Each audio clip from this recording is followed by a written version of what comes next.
Hello everyone, it's Cam, welcome to another video. Now today we're going to be doing another career review. Now I'd like to say, before I get on this video, I've just noticed today that I have 100 subscribers, and I must thank all those who have subscribed to me over the past 5 years, those who've commented, those who've followed my videos. Yeah, support's great, and that's probably one of the reasons why we do what we do. Well, I do it because I enjoy it, and I know that people enjoy it, so it's a good thing. So as I say, now we're going to do a career review, and I've been thinking quite a bit of doing what to do next, but I'm still kind of working on that series at the moment because I'm still to hear other artists' albums before I can do them.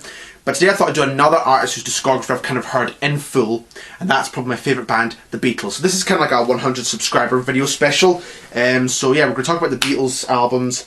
I'm going to show you the CDs of them, but there's some albums I have on vinyl that I'm going to show the vinyls of. I have all the Beatles albums on vinyl except for a few.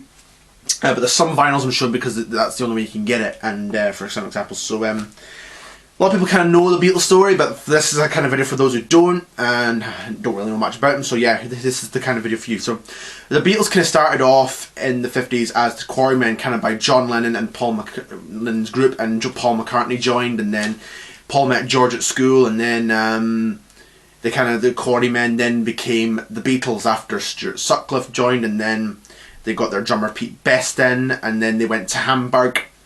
They were really successful, and then they came back to Liverpool and were playing a club called the Cavern in 1961, and then they got the attention of a Nems record shop owner called Brian Epstein. And the Beatles had recorded in Hamburg in 1961 with a guy called Tony Sheridan, but that was under the group Tony Sheridan and the Beat Brothers.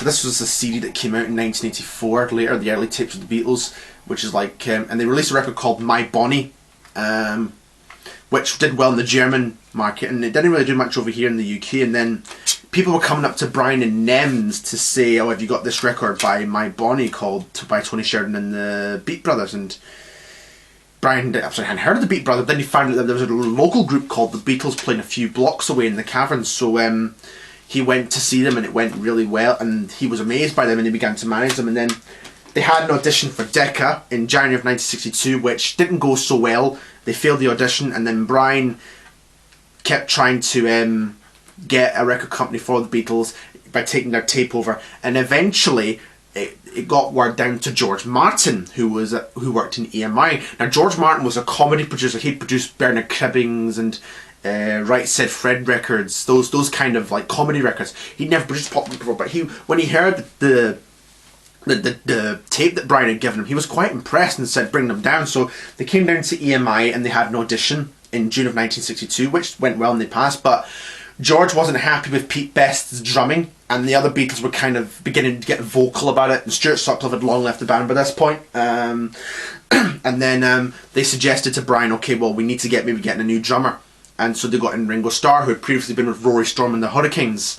And then the Beatles then recorded their first single, Love Me Do, which was released in October of 1962.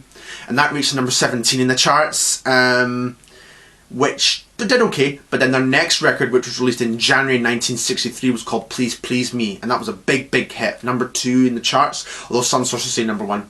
And then they recorded their first album because once they had 2 hit singles, they had to get the first album done quite quick, and they got it in one day, and it came out in March of 1963, and it was this album, Please Please Me.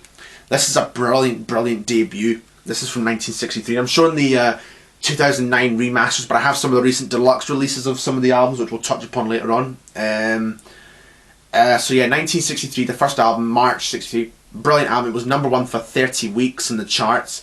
Number 1 throughout the summer of 1963, so that's a pretty amazing achievement. So yeah, we've got great ones like I Saw Her Standing There, a great way to open the album. Things like Misery, Ask Me Why, the B-side of Please Please Me, the hits Love Me Do and Please Please Me, Do You Want to Know a Secret, and There's a Place. But there's great covers like Anna Go To Him, Baby It's You, and Twist and Shout as well. So yeah, it's a brilliant, brilliant debut. And this was an album that I've got quite a bit of a soft spot for, because when I was getting into the Beatles, like summer of 2013, so 10 years ago now, this was an album I played quite a lot.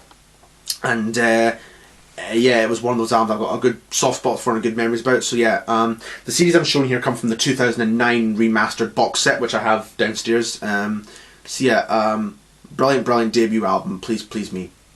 Great album, and that was an album that definitely really, because back then the pop market, the pop music market, was mostly singles, like 45s. There wasn't really much market for albums, because albums you couldn't really get back in 1963, so that was kind of something quite special there. And the Beatles spent the summer of 1963 touring and appearing on bills with people like Chris Montez, Roy Orbison, who's a big favourite of mine as well.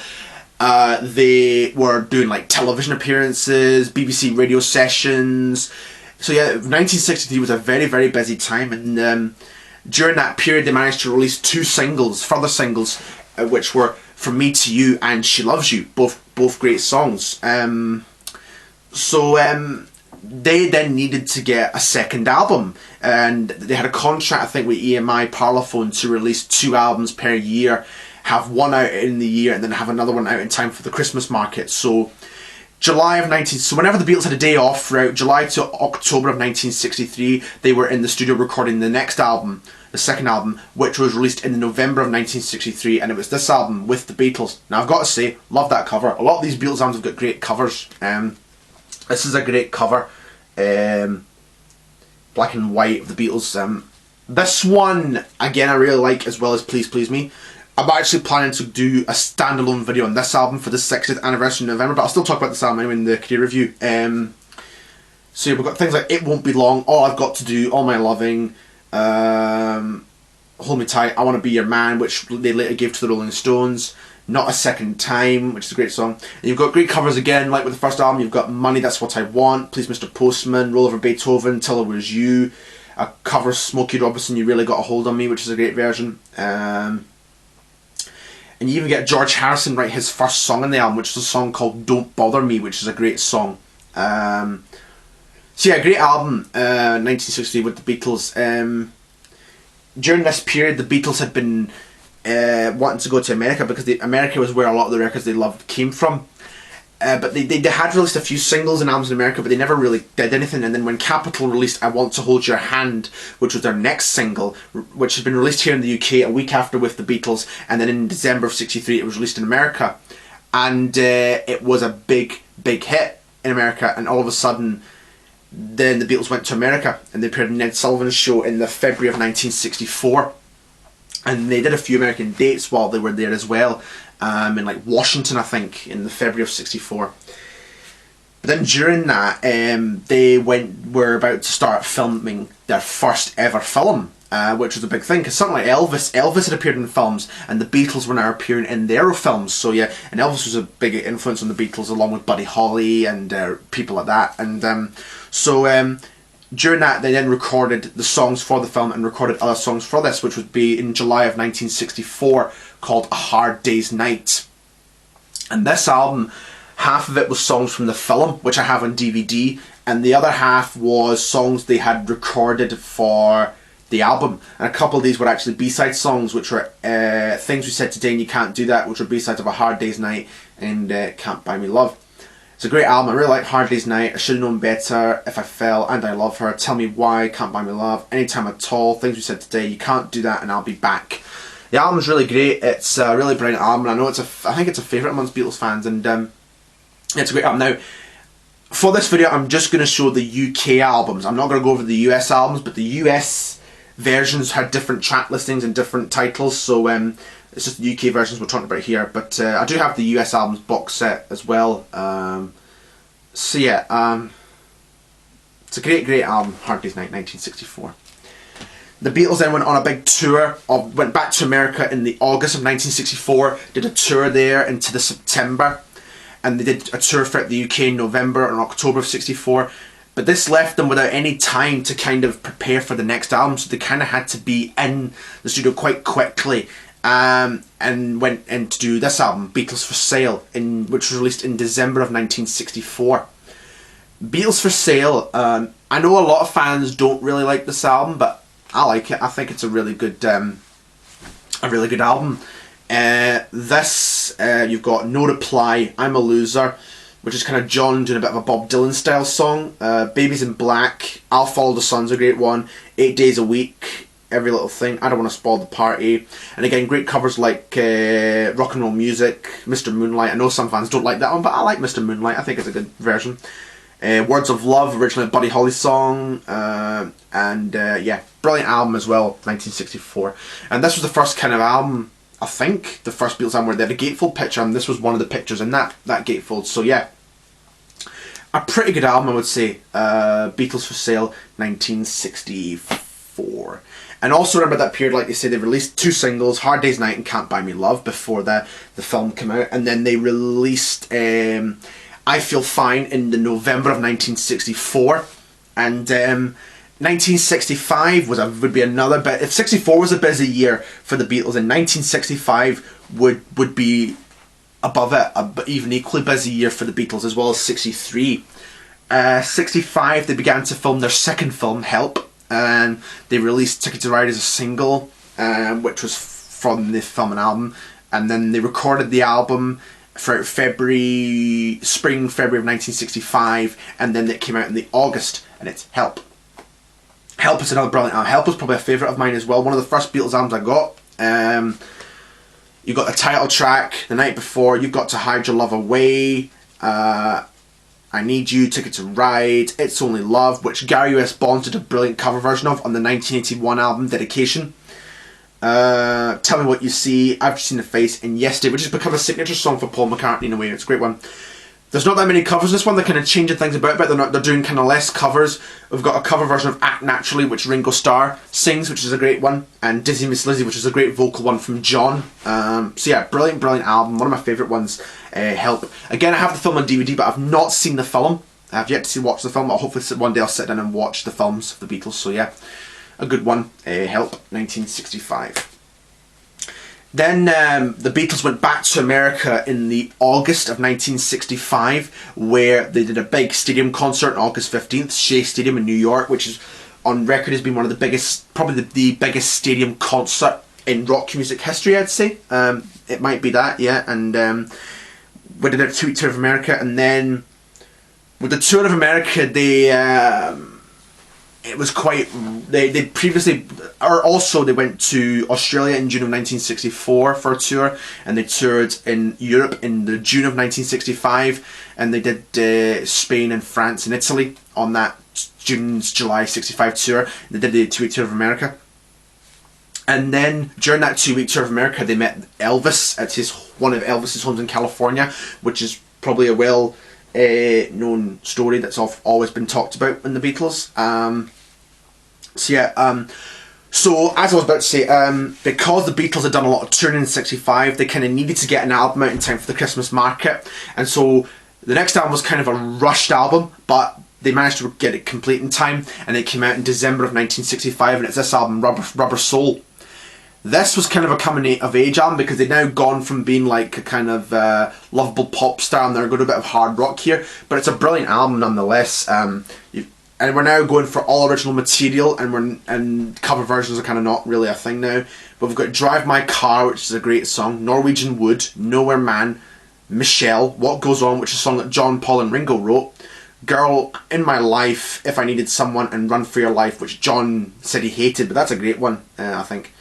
Wait, there's a song here called Wait, which is one that they tried for Help, and it never made the final album, but that they revisited for this album. And What Goes On had actually been a song that they'd written in 1963, and they were intended to record at the time of their third single, From Me to You, but that never happened, and they ended up recording a song called One After 909 instead. But again, a great cover for this one, like the green in the background for it.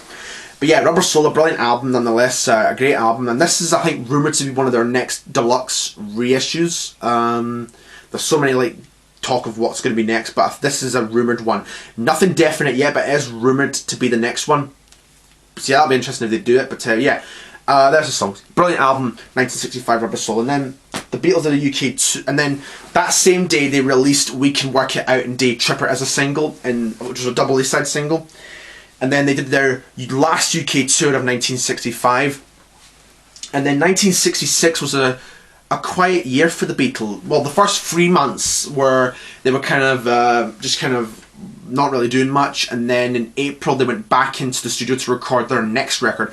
And for their next record they went a bit experimental, and they were experimenting with different techniques for this in this period. And So, and they were doing a lot of like backward sound effects, and but before that they released their next single, Paperback Writer, in the June of 1966, and then in August of 1966 their next album was released, and it was this one, Revolver. Now Revolver has recently received a deluxe edition treatment, which I have with me, but didn't bring it up, but I thought I'd show this one. Again, Revolver's a really great album, and this is a really, really good album. They're kind of experimenting now, and they're kind of going away from the kind of lovey-dovey kind of songs, and they're kind of doing different writing now. You've got Taxman, Eleanor Rigby, Here, There and Everywhere, Yellow Submarine is a great one, Good Day Sunshine, And Your Bird Can Sing for No One, Got to Get You Into My Life, and Tomorrow Never Knows.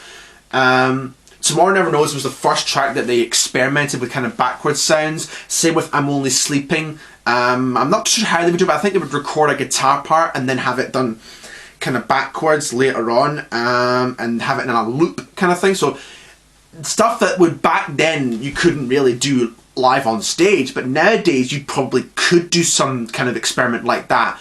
If you were to play any of those songs, you would probably be able to experiment, which is a really interesting thing. So yeah, and they're also experimenting with kind of playing a sitar. But they'd done that with Norwegian Wood, the album before. But there's a song here called Love You Too, which is where George played a sitar for this one, which is a really great one. So yeah, really, really great album, as I say, Revolver. A lot of people's favourite Beatles album, and yep, it's definitely a great one. 1966. But then, around about this time, things between the Beatlemania began to really start to dip. What happened when they went on their first tour, or they did their last UK concert in May of '66, which was an appearance at the I think the NME's Awards in the May of '66, and so they done that, and then they went on tour in the June of 1966 in Germany, back to Germany for the first time in quite a while since their 1962 December engagement, which went really well. But after they went to Japan, things started to go a bit awry and a bit pear-shaped.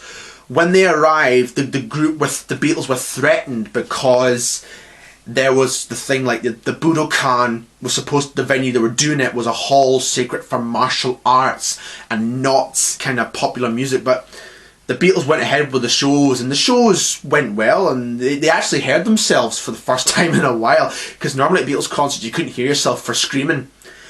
But things were to go like really, really like awry afterwards when they went to the Philippines, and what had happened was they were told, I think Brian was told, that the Beatles were to go to the presidential palace and meet with President Marcos and his family, and Brian Epstein turned that invitation down on their behalf, and the Beatles had no idea of this. And what actually happened was that they were accused of snubbing Imelda, President Marcos, his wife, and their children. And there was a huge backlash when they were in the Philippines, when they did after those shows. And then they left the Philippines, and they were kicked, booed, all sorts of things happened to them at the airport. And it started to get really dangerous. But then they took the rest of July off. Revolver came out, and they were to go on their American tour in August of '66. But before that tour even started, or just before they arrived, another thing happened. Earlier in the year, all four Beatles had given an interview to a journalist named Maureen Cleave, who was a good friend of theirs, and a journalist friend, and she'd known them for a good few years. When she interviewed John, during the article, he began to say how the Beatles were more bigger than Jesus. And when the article was printed in this country, in the UK, in March of 1966, nothing happened. There was no comment.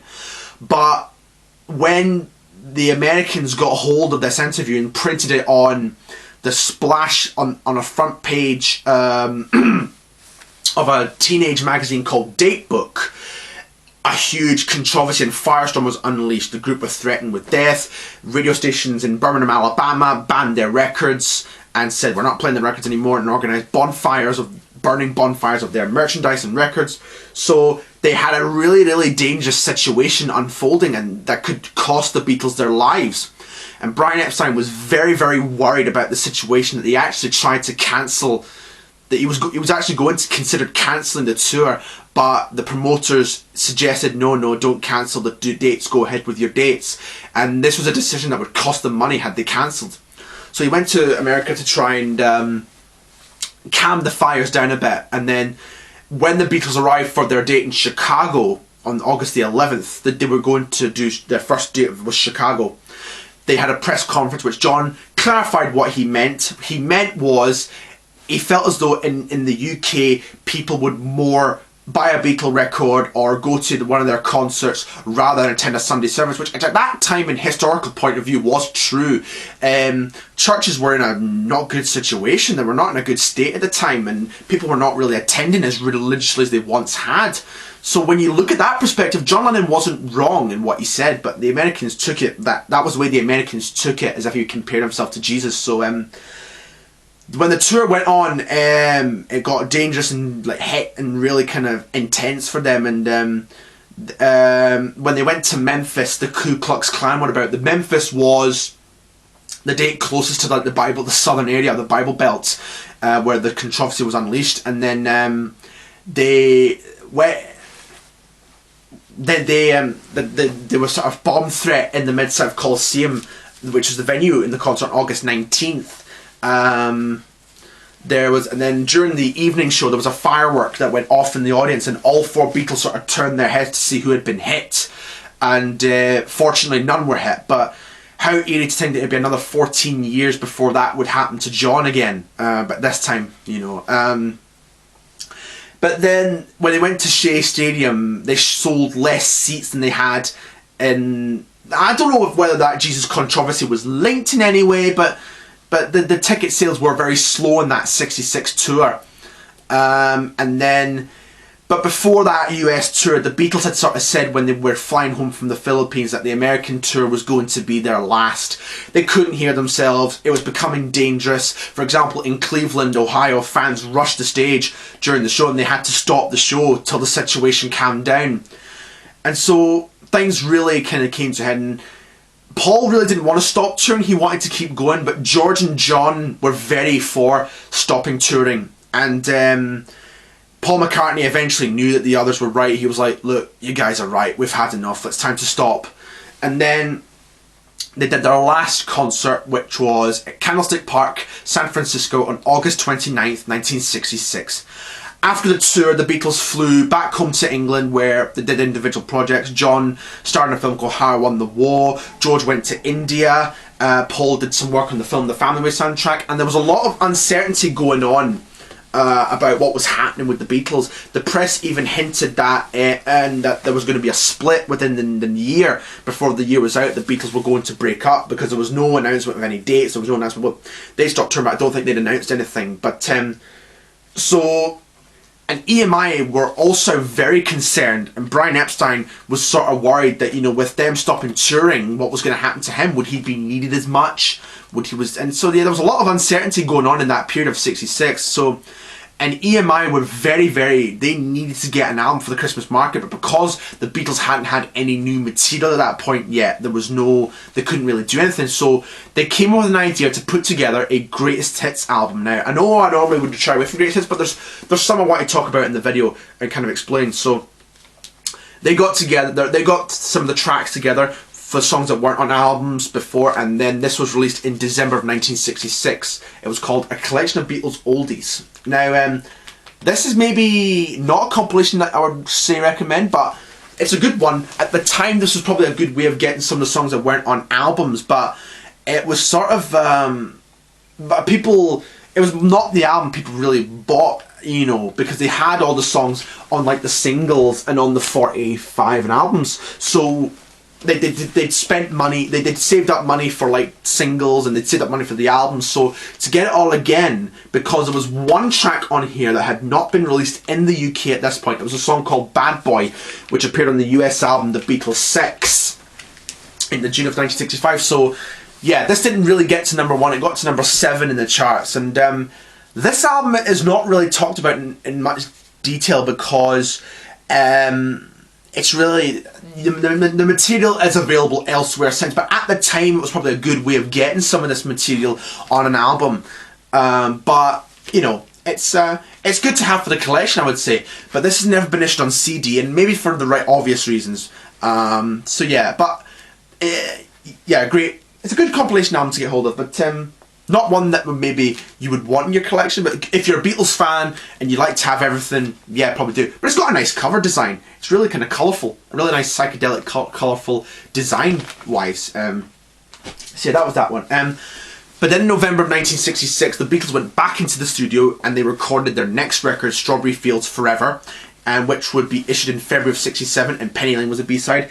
And then they began recording another concept album, which was a kind of concept album in a sense of this kind of band. And they recorded this over November of 66 into spring, April of 67. And it was this album released in May of 67, Sgt. Pepper's Lonely Hearts Club Band. What can you say about Sgt. Pepper? Well, it's a great album, to say the least. You've got Sgt. Pepper's Lonely Hearts Club Band, With a Little Help from My Friends, Listen to Skyward Diamonds, She's Leaving Home, Being for the Benefit of Mr. Kite, When I'm 64, which is almost written as a kind of style of a 1920s style song. And about Lovely Rita, Good Morning, A Day in a Life. And you've got the Sgt. Pepper reprise. So yeah, brilliant album. It's one of my favourite albums. It's one of my favourite Beatles albums. This also got the deluxe edition in 2017, which I have downstairs as well. So yeah, this was kind of like the Beatles' first album since stopping touring. They were now experimenting in the studio. They were where they could hear and they could experiment and kind of do whatever they liked. So yeah, it's a brilliant album. If you're kind of starting off in the Beatles, this will be a good one to start off, along with a greatest hits we'll touch upon later on in the video. So yeah, brilliant album, Sgt. Pepper. And the cover, I'm pretty sure everyone has seen many times and pretty much recreated as well on many times. So yeah, brilliant album, Sgt. Pepper. And then during that, they did in the June of 67, they did the Our World television satellite special, where they performed their next record, which was a song called All You Need Is Love, which was done live on the satellite BBC Our World in the June of 67, and it went around all the world, shown all the world, whatnot. And so yeah, it was a great thing. And then that was released in the July of 67. I'll kind of do a part 2 in this one, but I'll do this next one. And then after that, the Beatles were kind of really interested in the Maharishi, who was a kind of some guy, he was an Indian guy who was like philosophical guy. And they went to one of his lectures in London, I think. And then he was going to have a weekend with them and attend a conference in Wales, in Bangor, in Wales. And they went to that. And then while they were over there, they got very sad news that Brian Epstein, their manager, had been found dead from an accidental drug overdose in the August of 1967. The Beatles were really shocked by the news. They were obviously very saddened because Brian had become a father figure to them. And now that he was gone, there was now no one really who was going to help them and sort of lead their career. They were now on their own. But they knew that they had to continue. And Paul had a meeting a few days later at his house, or one of his houses, I think, and said, you know, we should continue. You know, if we don't get back together and work together again very soon, we may not do it again, or worse, something along the lines of that. And they did the film Magical Mystery Tour. Now, the album was only released in America in November of 67, but here in the UK, it was a 6-song EP in the December. So it's a good album, but would you really class it as a Beatles album? But it is now a part of the Beatles canon, the Beatles catalogue in a way. But you got Magical Mystery Tour, Fool in the Hill, Flying, which is a great instrumental. Your Mother Should Know, I Am the Walrus, and other great ones like Hello Goodbye, Strawberry Fields Forever, Penny Lane, All You Need Is Love. So yeah, the other half of the album was made as B-sides, songs and whatnot, but still a really good album. It wouldn't be like an album in the UK until 1976. But the EP is still about, and I recently got that EP actually, and I'll show that in my next final update. But again, great cover design, very psychedelic. A lot of these album covers in the late 60s are really great to see, really cool. The film Magical Mystery Tour was made for television, and it aired in 1967, Boxing Day 1967, on BBC One or BBC Two. It was like one of the channels that was only shown in black and white. And when it went out, it didn't get great reviews. It got really poor reviews and wasn't well received. But over the years, when you look at that film now, people now like it. Over the years, people I think because there was some segments that were shot in like colour that ended up being shown in black and white. There was a colour film that ended up being shown in black and white, but it's still a good one. I haven't seen the film, but I don't yet have it on DVD either, so that's one I need to keep an eye out. I keep an eye out for, so I'll definitely get that one at some point. So yeah, really good one, Magical Mystery Tour. Not a bad one. Okay, so that's me done part 1. I'll probably cut from here and maybe do a part 2 for here. So if you've got this far, then well done. Then do stick around because you're going to like what you're going to see in part 2. So we'll stop for here and we'll say see you in part 2.